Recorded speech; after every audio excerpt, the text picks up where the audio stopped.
Hello everyone, welcome back to my channel Simplify with Aditi Roya.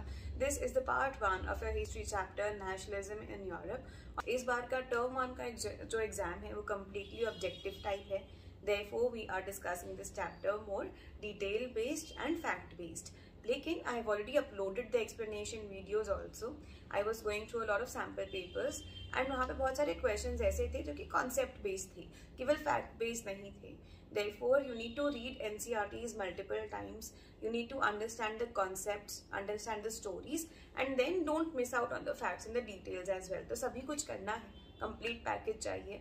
So this video is more fact based. To watch the explanation video for this part of the chapter, I am adding an I button somewhere up here. इस link पे click करेंगे तो आपको इतने part की explanation video मिल जाएगी. आपको वहाँ पे एक स्टोरी समझ आ जाएगी and then come back here to understand the chapter more fact based and detail based. Let us start. So सबसे पहले जब आप चैप्टर खोलते हैं, the first thing that you see is a painting by a French artist known as Frédéric Soreille. Frédéric Soreille एक French artist थे जिन्होंने 1848 में एक पेंटिंग बनाई थी. ये पेंटिंग बहुत ही फेमस हुई. ये फोर्थ पेंटिंग की सीरीज थी जिसमें उन्होंने डेमोक्रेटिक एंड सोशलिस्ट रिपब्लिक्स को पोर्ट्रे करा. अब इस पेंटिंग के सेंटर में you will find statue of liberty जो कि एक फीमेल फिगर है. उनके एक हाथ में है टॉर्च ऑफ एनलाइटमेंट और दूसरे हाथ में है charter of rights of man and citizen. Also अगर आप ध्यान से देखेंगे तो इस पूरी पेंटिंग में बहुत सारे नेशंस हैं, बहुत सारे फ्लैग्स हैं जो आपको दिखेंगे. Those flags represent different Nations जो कि अलग अलग ग्रुप्स बना के क्रॉस कर रहे हैं उस स्टैचू ऑफ लिबर्टी के आगे से. ये जो पूरा प्रोसेशन है इसको यूएसए और स्विट्जरलैंड लीड कर रहे हैं. Now if you see the foreground, अगर जमीन पे आप देखें तो जमीन पे बहुत सारे टूटे हुए क्राउन्स पड़े हैं. वो सारी चीजें जो कि कहीं ना कहीं मोनार्की को, किंगशिप को, डिक्टेटरशिप को पोर्ट्रे करती हैं, सिंबलाइज करती हैं, जिन्हें हम एब्सोल्यूटिस्ट इंस्टीट्यूशंस भी कहते हैं. वो सारी चीजें शैटर्ड हैं, टूटी हुई ग्राउंड पे हैं, क्योंकि फ्रेडरिक सोरेille ये बताना चाहते थे कि एक टाइम आएगा जब डिक्टेटरशिप या मोनार्की का एंड हो जाएगा और उसकी जगह सारे नेशंस डेमोक्रेसीज में डेवलप हो जाएंगे. Therefore, the foreground has all the broken crowns and all the absolutist institution के symbols जमीन पे. Then अगर आप ऊपर देखेंगे, if you watch in the sky, painting में जो sky है उसमें you will find Christ and different angels जो कि इन सारे नेशंस को ब्लेस कर रहे हैं और ये कहीं ना कहीं उन सारे नेशंस के बीच की यूनिटी और फ्रेटर्निटी यानी भाईचारे को डिपिक्ट करता है. देन फ्रेडरिक सोरेille ने एक बहुत ही स्ट्रॉन्ग मैसेज दिया था. उनका ये मानना था कि पहले जितने भी ये नेशंस थे वो सारी मॉडर्न स्टेट्स थी. यूरोप में कॉन्सेप्ट ही मॉडर्न स्टेट का था. मॉडर्न स्टेट एक ऐसी स्टेट होती है जहाँ पे किंग होता है, एक एब्सोल्यूटिस्ट इंस्टीट्यूशन होता है जहाँ पे लोगों पे फोर्सफुली रूल किया जाए. ऑल्सो एक सेंट्रलाइज सिस्टम होता है, यानी सारी पावर किसी एक पर्सन के हाथ में ही होती है. फ्रेडरिक सोरेille ये बताना चाहते थे कि एक टाइम आएगा जब यूरोप में धीरे धीरे लोगों की आइडियोलॉजीज बदलेंगी, रेवोल्यूशंस होंगी और मॉडर्न स्टेट की जगह एक नेशन स्टेट डेवलप हो जाएगी. What is a nation state?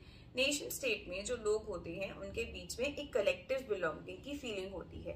उन्हें ऐसा नहीं लगता दैट कि वो केवल एक प्रजा है, वो केवल सब्जेक्ट्स हैं एक पर्टिकुलर किंग के. दे फील दैट वो आपस में कुछ ना कुछ कॉमन शेयर करते हैं, like their common history, their common struggle. And in this chapter we will be discussing दो स्ट्रगल्स जिससे कि ये नेशन स्टेट का जो आइडिया है वो पॉपुलराइज हुआ.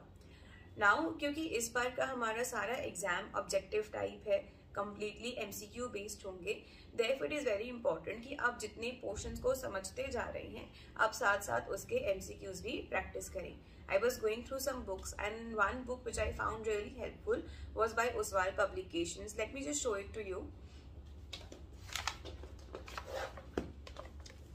So this is the book by Oswald Publications. So this has MCQ questions chapter wise. जितने भी chapters के आपके syllabus में हैं उन सभी के chapter wise MCQs आपको मिल जाएंगे. इसमें सारे ही type के MCQs हैं.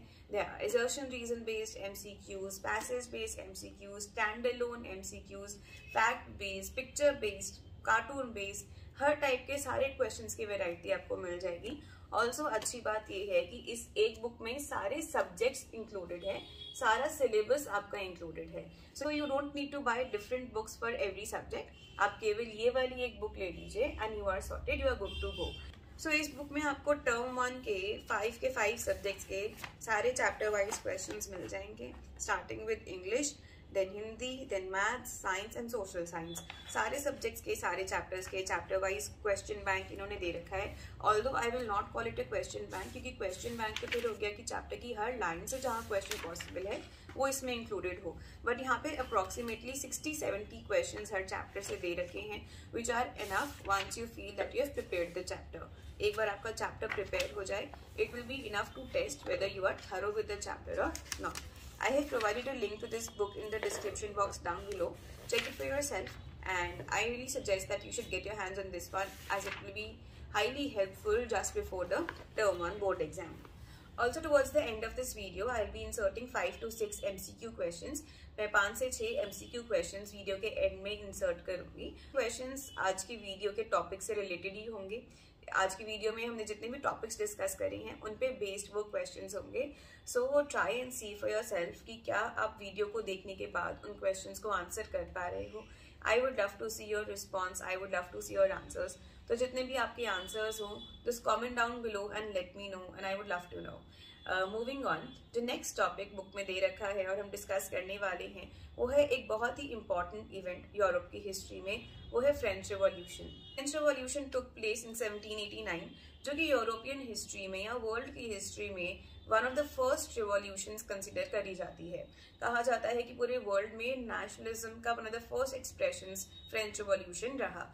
फ्रेंच रिवॉल्यूशन से ही वर्ल्ड के अलग अलग कंट्रीज में बहुत सारे रिवोल्ट्स और रिवॉल्यूशंस इंस्पायर हुए। जितने भी फ्रांस के रिवॉल्यूशनरीज थे, once the revolution was successful, वो चाहते थे कि लोगों में एक नई फीलिंग, एक नई कॉमन यूनिटी की, आइडेंटिटी की फीलिंग क्रिएट करी जा सके। That is why they introduced a lot of measures, और यही मेजर्स आपके एग्जाम में आ सकते हैं। इट माइट बी आस्क्ड, वो आपको 4 या 5 ऑप्शंस दे दें और आपसे कहा जाए कि इनमें से कौन सा मेजर है जो कि फ्रेंच रिवॉल्यूशनरीज ने इंट्रोड्यूस किया था, या फिर कौन सा मेजर इनमें से फ्रेंच रिवॉल्यूशनरीज ने इंट्रोड्यूस नहीं किया था। So it is important that आपको ये सारे पॉइंट्स पता हो। तो कॉमन आइडेंटिटी की फीलिंग को इनकलकेट करने के लिए उन्होंने बहुत सारे मेजर्स इंट्रोड्यूस करे। सबसे पहले 2 आइडियाज, ला पात्रे एंड ला सिटोयन, को बहुत ज्यादा पॉपुलराइज करा गया। I hope I am pronouncing it right. It basically means fatherland and concept of the citizen. Citizen का कॉन्सेप्ट हमारे लिए आम बात है, बट उस समय फ्रांस के जो लोग थे, they were always treated as subjects, यानी प्रजा। तो उनका जो स्टेटस था वो चेंज होने जा रहा था फ्रॉम सब्जेक्ट्स टू सिटीजन्स। इसीलिए इस कॉन्सेप्ट को पॉपुलराइज करा गया। एक नया फ्लैग इंट्रोड्यूस करा गया, एक tricolour flag. States general की सोसाइटी थी, उसको रीनेम कर दिया गया। Now it was renamed as national assembly. जो ओथ्स थी, नई ओथ्स ली गई। जितने मार्टियर्स थे, यानी जो लोग शहीद हुए थे, उनके सैक्रिफाइस को सेलिब्रेट करा गया। नई हिम्स यानी धुने, सॉन्ग्स वो लिखे गए जो कि नेशनलिज्म को, डेमोक्रेसी को प्रमोट करते थे। ऑल्सो एक सेंट्रलाइज एडमिनिस्ट्रेटिव सिस्टम इंट्रोड्यूस किया गया। पहले फ्रांस की जो एडमिनिस्ट्रेशन थी बहुत ही कंफ्यूजिंग थी, मोनार्की पे बेस्ड थी। देयरफॉर अब चीजों को अच्छे से हैंडल करने के लिए एक सेंट्रलाइज एडमिनिस्ट्रेटिव सिस्टम को इंट्रोड्यूस किया। जितने भी इंटरनल कस्टम्स और ड्यूटीज थे उनको अबॉलिश कर दिया गया, और अब एक सिंगल लैंग्वेज को प्रमोट करा गया जो कि थी फ्रेंच लैंग्वेज।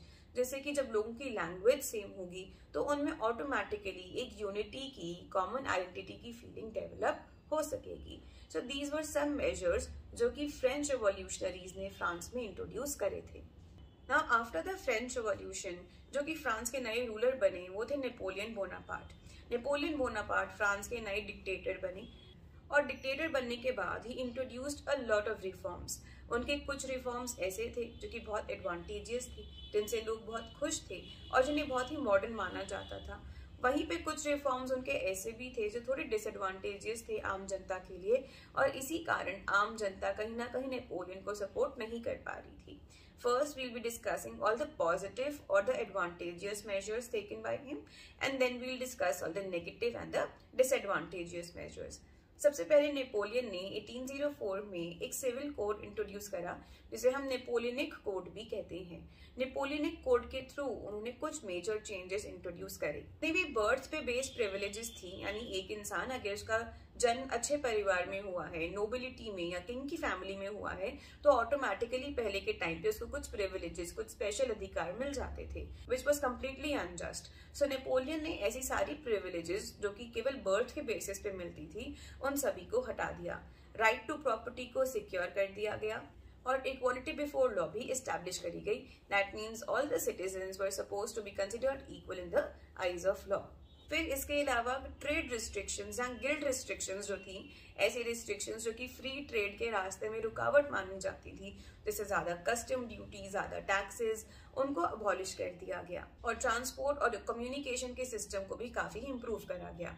ये वो सारे चेंजेस थे जो कि लोगों के लिए अच्छे थे, एडवांटेजेस थे, फायदेमंद थी। लेकिन नेपोलियन के कुछ रिफॉर्म्स ऐसे भी थे because of which people were not very happy.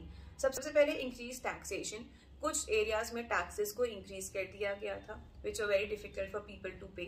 उसके अलावा forced conscription in the army, यानी क्योंकि नेपोलियन बहुत सारी बैटल्स लड़ रहे थे तो उनको कॉन्टिन्यूसली अपनी आर्मी में सोल्जर्स की रिक्वायरमेंट थी, इसलिए उन्होंने ये कंपलसरी कर दिया था कि अलग अलग लोगों को आर्मी में जबरदस्ती फोर्सफुली एडमिट होना पड़ेगा। और सेंसरशिप को भी काफी हद तक इंक्रीज कर दिया गया था। Now what is censorship? Censorship is simply जब जो मीडिया है, चाहे वो प्रिंट मीडिया हो या इलेक्ट्रॉनिक मीडिया हो, उसमें बहुत सारी रिस्ट्रिक्शंस लगा दी जाएं एंड हर चीज पब्लिक होने से पहले गवर्नमेंट के द्वारा अप्रूव करी जाए।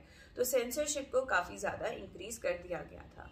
These were some changes because of which people were not very happy with the Napoleonic rule.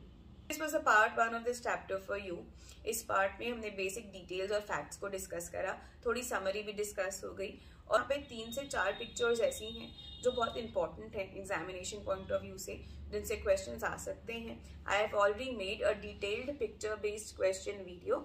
I'll add an I button somewhere up here. इस बटन पे क्लिक करके आपको वो वीडियो मिल जाएगी जिसमें इस चैप्टर के सारे इंपॉर्टेंट पिक्चर्स को मैंने डिटेल में डिस्कस करा है। Do watch it, it is highly important. So just now on your screen you will be seeing 4 to 5 MCQ questions from this portion. See for yourself if you are able to answer them. Give your answers to these questions in the comments down below. I would love to read them and see them. And subscribe to my channel if you haven't already. Give this video a big thumbs up if you liked it. Share it with your friends, and I'll see you next time.